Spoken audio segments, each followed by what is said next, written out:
So I had a home buyer looking for a great deal on a house in northwest Albuquerque. And we saw this one come on the market, and we went out and took a look at it, and it was a foreclosure home. And he said, wow, this one's got everything I'm looking for, and it had new carpet and fresh paint. It was a great little house. And I told him, wow, the price on this thing is outrageously good. If you think this is the right house for you, we should make an offer right away. I usually don't talk like that, but this one was obviously a good deal. So we parted ways in the driveway. The plan was to go in at list price and just try and lock that down.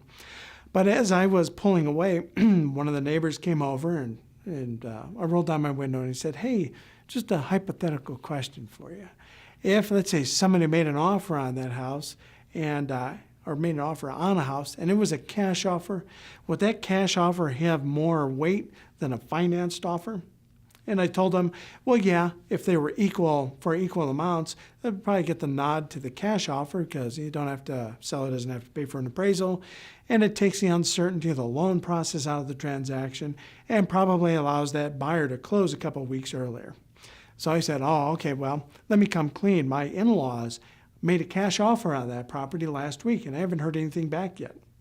And I was like, oh, okay, thanks for telling me. I was like, do you like your in-laws? And he said, oh, yeah, I love them. They're great people. I was like, okay, great. Thanks for the info.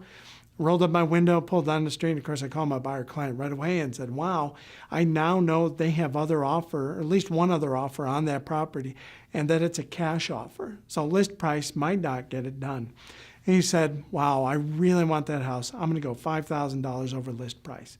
I said, you know what? I know this neighborhood like the back of my hand. That house will appraise and it will still be a good deal. Well, come to find out 3 days later, indeed, there were 5 offers on that property, and guess who got it? My buyer, who was decisive enough to go over list price. So a couple lessons to be learned here. First of all, if you see a foreclosure home in particular, or any home that looks like it's priced really well, don't look a gift horse in the mouth. Offer close to list or maybe even list price. Or on a hot foreclosure that's new on the market, it might even go over list price. And number 2 would be if you've made an offer on a property, you see somebody else looking at it, best just to keep your mouth shut.